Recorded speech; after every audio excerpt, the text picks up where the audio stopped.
তাদেরকে বলি, ভাই একবার একটু চোখটা বন্ধ করে চিন্তা করেন, আপনি যদি আজীবন দুনিয়ার মধ্যে থাকতে পারেন তাহলে আপনি ইসলামের বিরোধিতা করিয়েন, আপনি যদি আজীবন দুনিয়ার মধ্যে থাকতে পারেন তাহলে আপনি মসজিদের বিরোধিতা করিয়েন, আপনি যদি আজীবন ইসলামের দুনিয়ার মধ্যে থাকতে পারেন তাহলে আপনি মাদ্রাসার বিরোধিতা করিয়েন।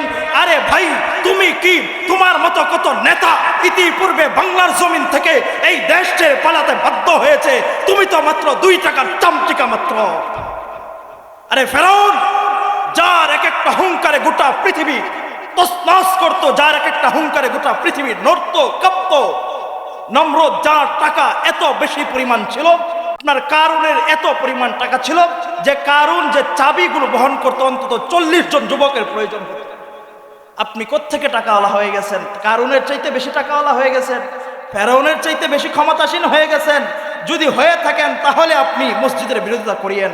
আর যদি মনে করেন না, কারুনের চাইতে টাকাওয়ালা আমি হই নাই, ফেরাউনের চাইতে ক্ষমতাসীন হই নাই, গত 15 বছরে যে স্বৈরাচারী শাসক ছিল এর চাইতে বেশি ক্ষমতাসীন হই নাই, তাহলে মুখ বন্ধ করেন, ইসলামের পথে আসেন, সুন্নতের পাবন্দ করেন, আপনার জীবন সুন্দর হবে, আখিরাতও সুন্দর হবে ইনশাআল্লাহ। يا أيها الذين آمنوا ادخلوا في السلم كافة ولا تتبعوا خطوات الشيطان إنه لكم عدو مبين. وقال الله تعالى في موضع آخر يا أيها الذين آمنوا اتقوا الله حق تقاته ولا تموتن إلا وأنتم مسلمون.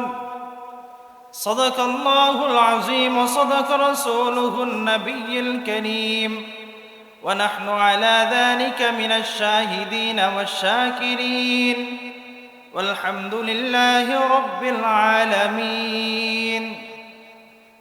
বনগ্রাম শান্তির বাজার নূরুল কোরআন হাফিজিয়া মাদ্রাসা ও এতিমখানার উদ্যোগে আজকের এই মহতি মাহফিলের সম্মানিত সভাপতি, প্রধান অতিথি, বিশেষ অতিথির বৃন্দ, আমার সামনে উপবিষ্ট ইসলাম প্রিয়, দিন প্রিয় মুরব্বিয়ানে কেরাম, কলিজার টুকরা যুবক ভাই, স্নেহের ছোট ভাই, পর্দার আড়ালে অবস্থানরত আমার সম্মানিত মা ও বোনেরা, সর্বপ্রথম ওই মহান রব্বুল আলামিনের নিকট অসংখ্য অগণিত শুকর আদায় করি, যিনি আমাদেরকে এমন একটা জান্নাতের বাগানে আসার বসার, কিছু কথা আমলে নিয়তে বলবার এবং আপনাদেরকেও আমলে নিয়তে শুনবার তৌফিক দান করেছেন। এই জন্য অন্তঃস্থল থেকে, অন্তর্গহীন থেকে কালিমাতুশ শুকর আদায় করি আলহামদুলিল্লাহ। মুহতারাম হাজরিন, আমি আজকে যে আয়াতে কারিমা তেলাওয়াত করেছি ওই আয়াতের মধ্যে আল্লাহ তাআলা আমাদেরকে কয়েকটা বিষয়ে, বিশেষ করে একটা বিষয়ে খুব বেশি করে গুরুত্ব দিয়ে বলেছেন। 2টা আয়াতই আমাদেরকে ইসলামের বিষয়ে গুরুত্ব আরোপ করার জন্য আল্লাহ তাআলা বলেছেন। কি বলেছেন? আয়াত শুনে তরজমা শুনলে আপনাদের বুঝে আসবে। আল্লাহ তাআলা বলেন, ইয়া আইয়ুহাল্লাযীনা আমানুত্তাকুল্লাহ হাক্ক তুকাতিহি ওয়ালা তামুতুন্না ইল্লা ওয়া আনতুম মুসলিমুন। আল্লাহ তাআলা বলেন, হে ঈমানদারগণ, ঈমানদার তো আমরাই, তাই না? আমরাই তো ঈমানদারগণ। আল্লাহ বলেন, হে ঈমানদারগণ, ইত্তাকুল্লাহ, আল্লাহকে ভয় করো। ভয়ের পরিমাণ কি, কেমন ভয় করব? আমরা তো সবাই আল্লাহকে ভয় করি। ভয় তো করি বিপদে পড়লে করি আর কি, আর না হয় মনে থাকে না। আল্লাহকে ভয় করো। কেমন ভাবে ভয় করতে হবে? হাক্ক তুকাতিহি ওয়ালা তামুতুন্না ইল্লা ওয়া আনতুম মুসলিমুন। ভয় করার মতো ভয় করো। বাটপারি সিটারির যে ভয়, এগুলো না। অনেক সময় বাচ্চারা দেখেন না, মাদ্রাসার মধ্যে আসছে যে হুজুরকে সামনে দেখলে একবারে ভালো সাধু হয়ে যায়, হুজুর রুম থেকে বের হইলেই আবার আগের মতোই খেলাধুলা শুরু করে দেয়। ওইটাকে ভয় বলে না। ভয় তো হচ্ছে ওই বিষয় যে আপনি আমার সামনে থাকলেও ভয় করি, আমার পিছনে থাকলেও ভয় থাকতে হয়। আল্লাহ বলেন, ভয় করার মতো ভয় করো। ওয়ালা তামুতুন্না ইল্লা ওয়া আনতুম মুসলিমুন। এইটা হচ্ছে মূল বিষয়, কথা ভালো করে বুঝবেন। ওয়ালা তামুতুন্না ইল্লা ওয়া আনতুম মুসলিমুন, তোমরা কেউ মুসলমান না হইয়া কবরে যেও না। কি বলছেন? কেউ মুসলমান না হইয়া, কেউ মুসলিম না হইয়া কবরে যেও না, ইল্লা ওয়া আনতুম মুসলিমুন, তোমরা কেউ মুসলমান না হয়ে কবরে যেও না। আল্লাহ তাআলা অন্য আয়াতের মধ্যে বলেন, ইয়া আইয়ুহাল্লাযীনা আমানু দুখুলু ফিস সিলমি কাফা। আল্লাহ তাআলা বলতেছেন, হে ঈমানদারগণ, তোমরা ইসলামের মধ্যে পরিপূর্ণভাবে প্রবেশ করো। কিভাবে প্রবেশ করার জন্য বলছেন? পরিপূর্ণভাবে, এক পা ঘরের ভিতরে আরেক পা ঘরের বাহিরে, এই রকম ইসলাম পালন করার জন্য আল্লাহ বলেন নাই। আল্লাহ বলছেন ইসলামের মধ্যে ইসলাম পালন করলে পরিপূর্ণই পালন করতে হবে। যেটা আমার পক্ষে আসলো এটা আমি করলাম, যেটা আমার বিপক্ষে চলে গেল এটা আমি করলাম না। যদি ইসলামের বিধানটা আমার মন মতো হয় তাহলে আমি খুশি, আর যদি ইসলামের বিধানটা আমার বিপরীতে চলে যায় তাহলে আমি নারাজ। এই রকম ভাবে ইসলাম মানার জন্য আল্লাহ বলেন নাই।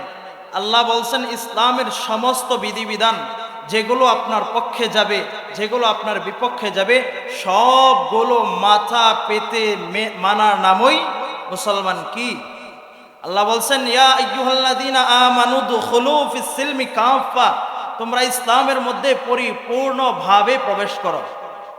আবার ওই আয়াতে কি বলছেন? ওয়ালা তামুতুন্না ইল্লা ওয়া আনতুম মুসলিমুন।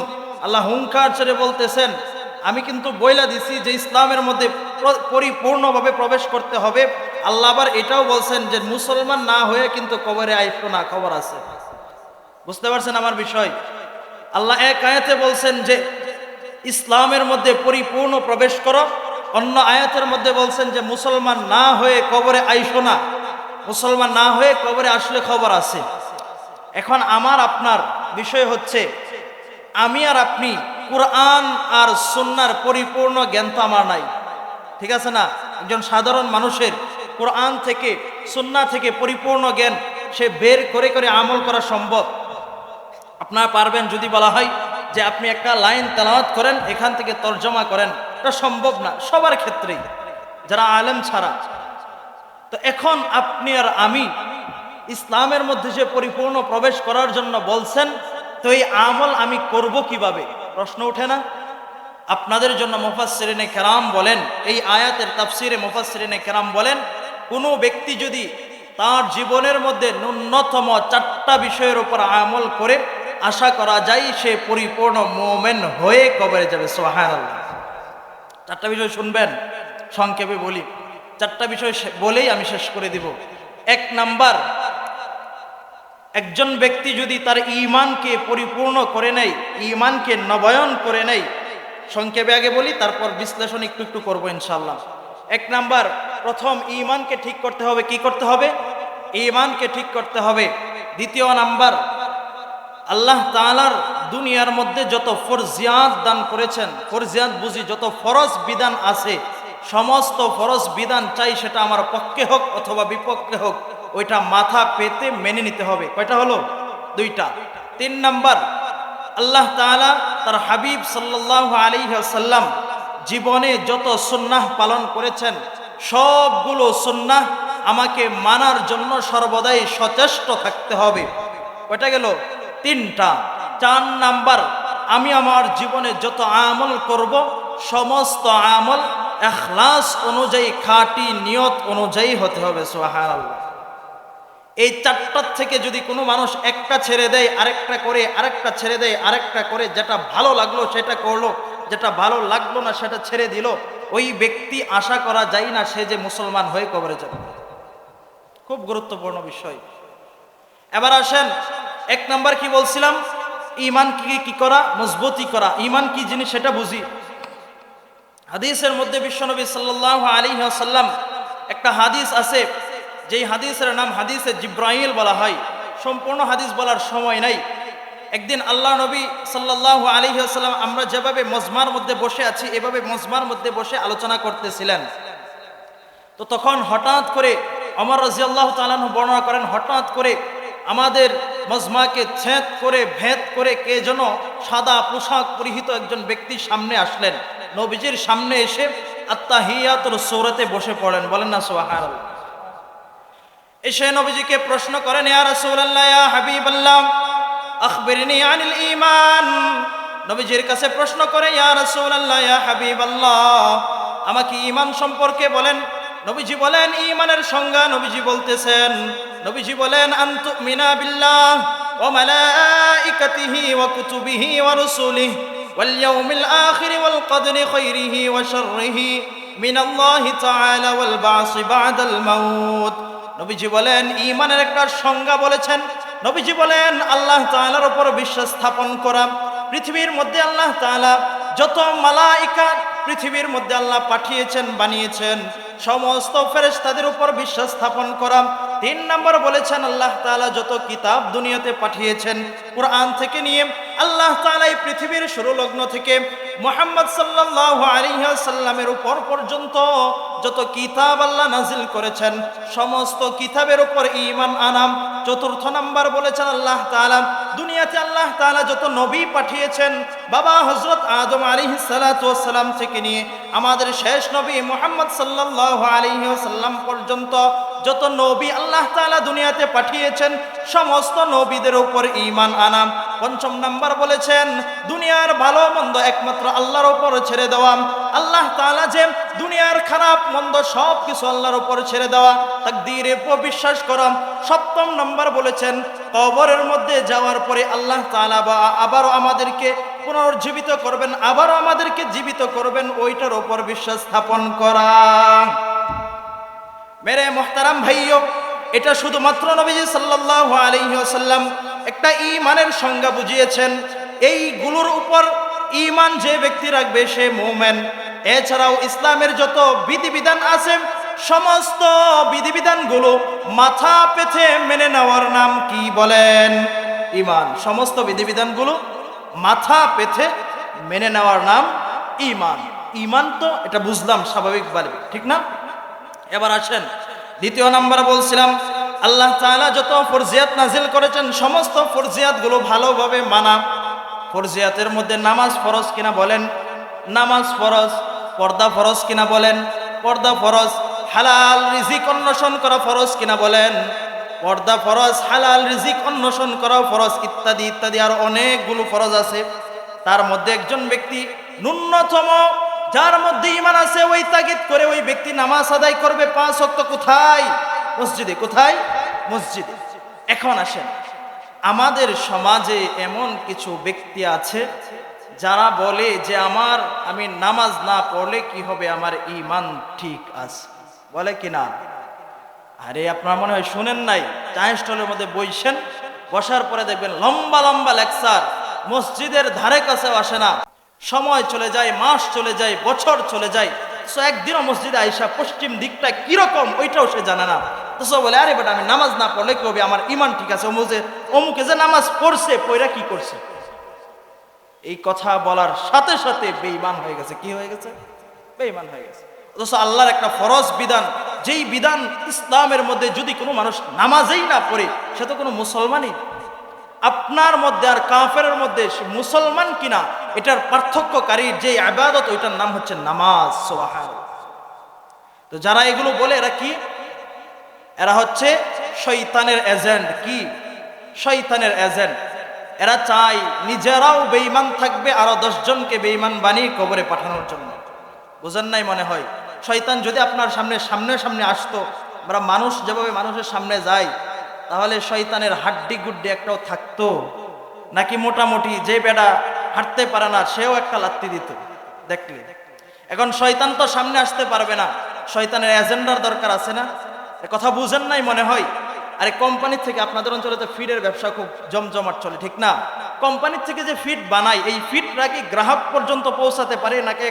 শান্তির বাজারে ডিলার আছে একজন, আছে কি না? আছে। ডিলারে আইনা তারপর কৃষকদের হাতে অথবা খামারিদের হাতে পৌঁছায় দেয়। এখন শয়তান সে কি আপনাকে সরাসরি আইসা আপনার সামনে বলবে যে নামাজ পড়ো না, এটা বললে আপনি মানবেন? আপনি মানবেন? আপনার মতো একজন মানুষ যদি বলে, ছদ্মবেশী পীর সেজে যদি একজন মানুষ আপনাকে বলে আরে নামাজ পড়া লাগবে না, মনের নামাজই তো আসল নামাজ, আরে পর্দা করা লাগবে না, মনের পর্দাই তো আসল পর্দা, আরে হজ করার দরকার নাই, মনের হজ করো, হজ আদায় হয়ে যাবে। নামাজ পড়ার দরকার নাই, মনের নামাজ আদায় করো, নামাজ আদায় হয়ে যাবে। আমি তাদেরকে বলতে চাই, এরা তো মানুষ না, এরা তো পীর না, পীর নামের শয়তান।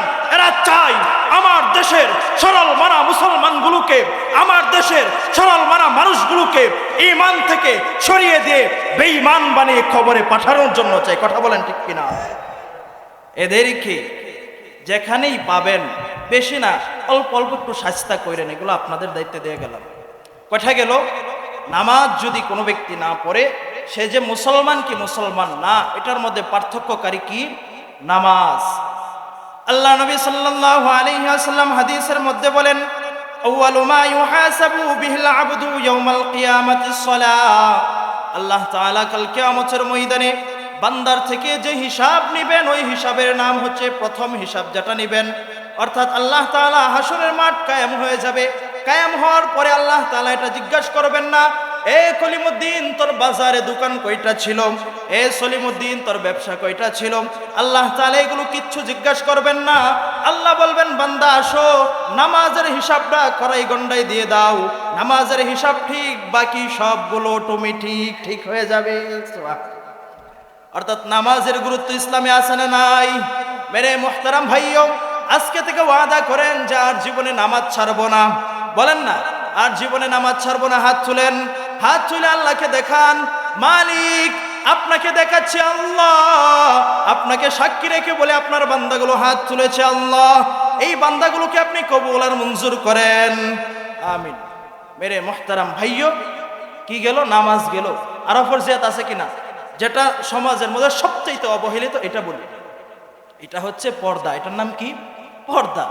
পর্দা ভাই দেখেন, পর্দা এমন একটা ফরজ বিধান যেটা একজন মেয়ের উপর নামাজ পড়া যেই রকম ফরজ, পর্দা করাও একই রকম ফরজ। নামাজ পড়া যেই রকম ফরজ, পর্দা করা একই রকম ফরজ।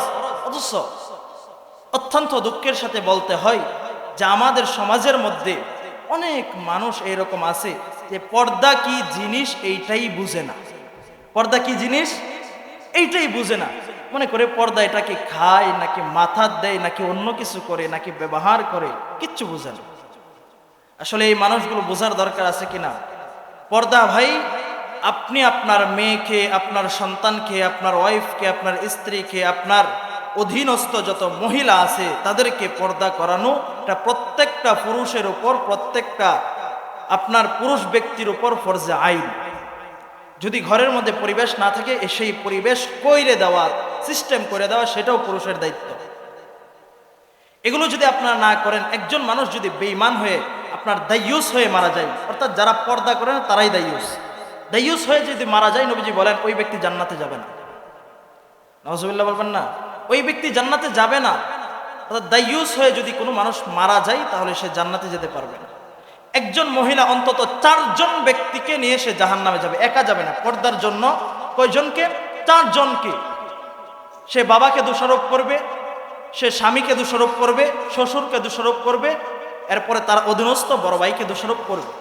যদি আপনি না করান, এই 4 জন মানুষ আপনারা রেডি থাকেন, যদি পর্দা না করান, তাহলে আপনাকে কাল কিয়ামতের ময়দানে আল্লাহ তাআলা যখন জিজ্ঞাসা করবে, ও নারী কেন পর্দা করো না, এটা তোমার ফরজ বিধান ছিল, আমি তো বলেছিলাম আকারনা ফি বুয়ুতিকুন্না ওয়ালা তাবাররাজনা তাবাররুজাল জাহিলিয়াতিল উলা, আমি বলেছিলাম তোমরা আপনার জাহিলি যুগের মেয়েদের মতো তোমরা অবাধে চলাফেরা করিও না, এরপরেও কেন অবাধে চলাফেরা করলাম?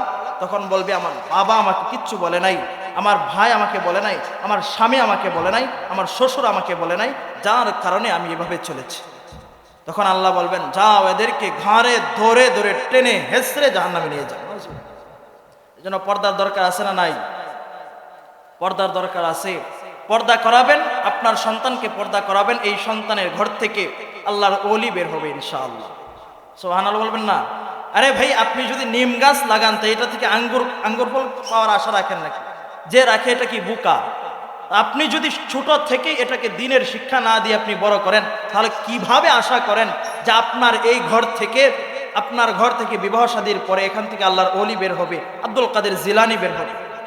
আপনি ধুমধাম করে আপনার অত্যাচারে, আপনার বিবাহের সময় আপনার অত্যাচারে 2-3 এলাকার মানুষ ঘুমাতে পারে না, ওইভাবে আপনি বিবাহ করবেন আর আপনি আশা করবেন যে আপনার সন্তান আল্লাহর ওলি হয়ে বের হবে, এইটা আপনাকে বড় হয়ে হাফেজ হবে, আলেম হবে। এটা কিভাবে আপনি ধারণা?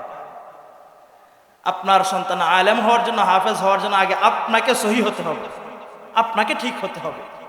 তো মেরে মোহতারাম ভাইও কয়টা গেল? একটা ঈমান চলে গেছে, সমস্ত ফরজিয়াত চলে গেছে। তার মধ্যে কয়টা বললাম? নামাজের কথা বললাম, এরপরে পর্দার কথা বললাম, আরো অনেকগুলো আছে, এগুলো বলার সময় নাই। 3 নাম্বার, আল্লাহ নবীর যত সুন্নত আছে সমস্ত সুন্নতগুলো পালন করা মাথা পেতে। এখন আমাদের অবস্থা এরকম হয়েছে, নবীজের যে দাঈমান আবাদান সুন্নাহ, দাঈমান আবাদান সুন্নাহ বুঝেন, দাড়ি, অর্থাৎ এটা সর্বক্ষণিক সুন্নাহ, এই সুন্নাহটাও আমরা মানতে নারাজ। অনেক জায়গায় এরকম দেখা যায়, মসজিদের সভাপতি অথচ দাড়ি নাই। এই মসজিদের সভাপতির মাধ্যমে ইমাম সাহেব বেইজ্জতি হবে না তো আরেকজনের মাধ্যমে হবে? আমাদের এলাকার কথা বলতেছি না, অনেক জায়গায় আছে। তো অন্তত দাড়ি থাকা এটা আবশ্যক। নবীজির যত সুন্নাহ আছে সমস্ত সুন্নাহগুলো মাথা পেতে মেনে নিতে হবে। যদি বলা হয় ভাই দাড়িটা রাখেন, বলে মাত্র বিয়ে শাদী এখনো করছি না, তো দাড়ি কেমনে রাখবেন? বিয়ে শাদী করার পরে বলে যে ভাই মাত্র মেয়ে হয়েছে, বিবাহ দেই নাই, দাড়ি কেমনে রাখবেন? পরে যদি বলা হয় মেয়ে তো বিবাহ দিয়েছেন, এখন রাখেন, আরে ভাই মাত্র মেয়েটা বিবাহ দিছি, পাসপোর্টটা রেডি করছি, হজ থেকে আসি, এরপর এই না হয় রাখি একবার, বলে কিনা? আপনার আজ কা কাম কাল পর না ডাল। আপনি এভাবে আজকে না কালকে, কালকে না কালকে, আল্লাহ জানে না, আল্লাহ ভালো জানেন যে আপনি এইভাবে আজকে কালকে করতে করতে কবরের ডাক কোন সময় চলে আসে। ভাই আপনি গ্যারেন্টি দিতে পারেন আপনার মেয়ে বিবাহের পরে আপনি দাড়ি রাখবেন, আপনি রাখেন, এতে আমার কোনো আপত্তি নাই। আর যদি মনে করেন না হুজুর আমি পারবো না, আমি এখান থেকে যে উঠতে পারবো এটার গ্যারেন্টি আমি দিতে পারি না, তাহলে আপনার পাটা বাড়ায়া দেন, আপনি আপনার পায়ে ধরে বলি আজকে থেকে দাড়িটা রাখেন।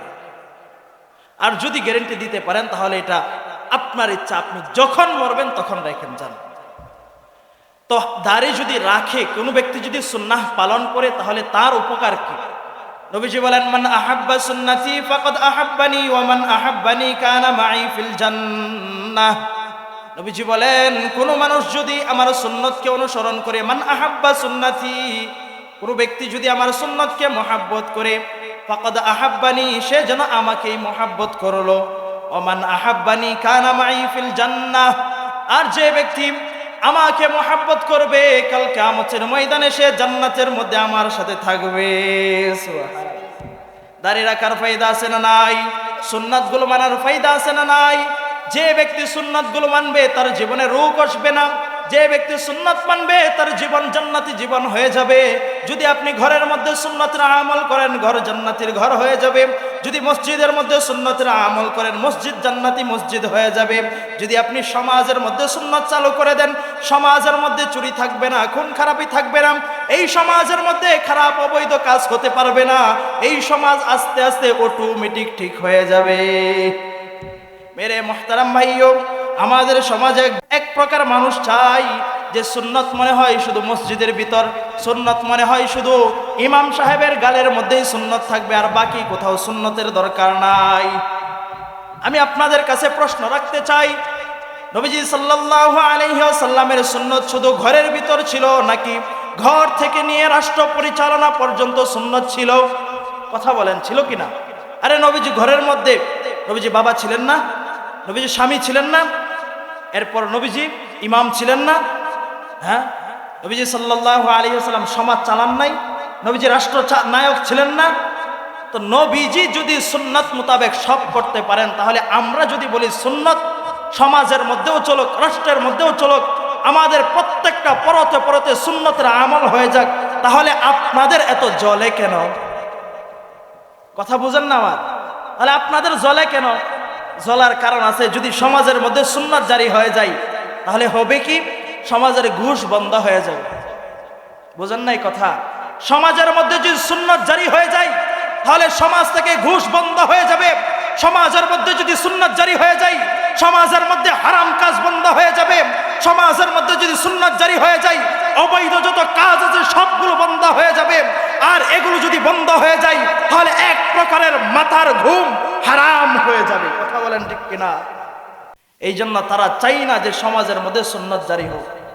আপনি দেখেন, আপনি এই জায়গায় একটা গান করতে যান, দেখবেন যে টাকা পয়সার অভাব নাই।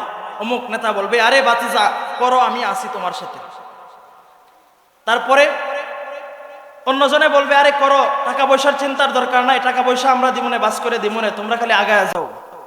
অথচ একটা মাহফিলের জন্য যান, দেখবেন যে কত রঙের ফতোয়া যে বের করে।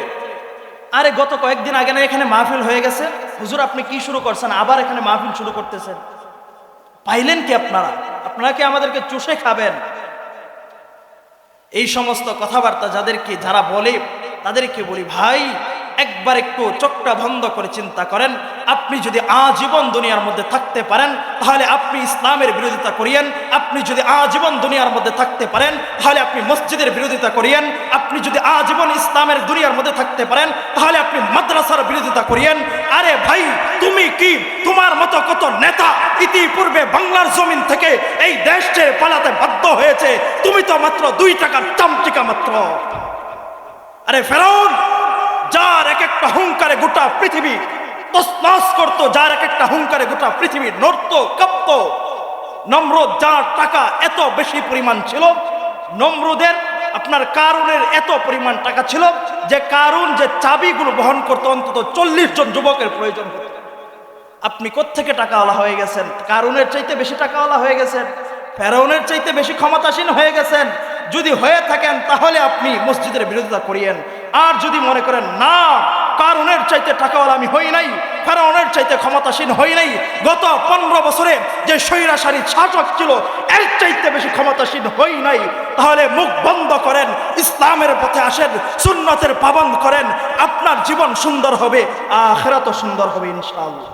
মেরে মুহতারাম ভাইও, হুজুর চলে আসছেন 4 নাম্বার যেটা বলছিলাম, যে সমস্ত ইবাদতের মধ্যে আমার ইখলাস থাকতে হবে। কি থাকতে হবে? ইখলাস থাকতে হবে।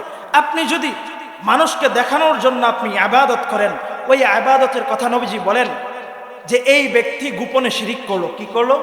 গোপনে শিরিক করলো। কত নেতারা মাহফিলের মধ্যে দাঁড়ায় কয় আমি 1 লাখ দিয়ে দিব, দেওয়ার সময় নাই। এই জন্য গোপনে ইবাদত করা চাই, মানুষকে দেখিয়ে না। আপনি এমনভাবে দান করেন যে ডান হাতে দান করছেন, বাম হাত যেন আপনার খবর না পায়, এভাবে দান করা চাই। এই জন্য সমস্ত ইবাদতের মধ্যে কি থাকতে হবে? ইখলাস থাকতে হবে। লম্বা সুন্দর একটা ঘটনা ছিল, কিন্তু সময় নাই, এই জন্য শোনাচ্ছি না। মেরে মুহতারাম ভাই, আজকে আমাদের এতক্ষণের আলোচনায় বুঝলাম কি, আল্লাহ তাআলা বলেন ওয়ালা তামুতুন্না ইল্লা ওয়া আনতুম মুসলিমুন, তোমরা মুসলমান না হয়ে কবরে আইসো না। আল্লাহ বলছেন যদি ইসলাম পালন করতে হয়, ইয়া আইয়ুহাল্লাযীনা আমানু দুখুলু ফিস-সিলমি কাফা, তাহলে পরিপূর্ণভাবে আদায় করো। তাহলে পরিপূর্ণভাবে আদায় করতে হলে কয়টা বিষয়ের উপর আমল করতে হবে? 4টা। 1 নাম্বার, ঈমানকে কি করতে হবে? মজবুতি করতে হবে। 2 নাম্বার, যত ফরজিয়াত আছে, নামাজ, রোজা, হজ, যাকাত, সবগুলো মাথা পেতে দিয়ে আনন্দ চিত্তে এগুলো আদায় করতে হবে। 3 নাম্বার, সুন্নতের পাবন করতে হবে। 4 নাম্বার, সমস্ত কাজ ইখলাসের সহিত আদায় করতে হবে। সমস্ত ইবাদত ইখলাসের সহিত করতে হবে। আল্লাহ তাআলা আমাদের সকলকে, আমাকে সহ আপনাদের সকলকে এই কাজগুলো করার তৌফিক দান করুন। আমিন। ওয়া আখিরি দাওয়ানা আনিল হামদুলিল্লাহি রাব্বিল আলামিন। আসসালামু আলাইকুম ওয়া রাহমাতুল্লাহি ওয়া বারাকাতুহু।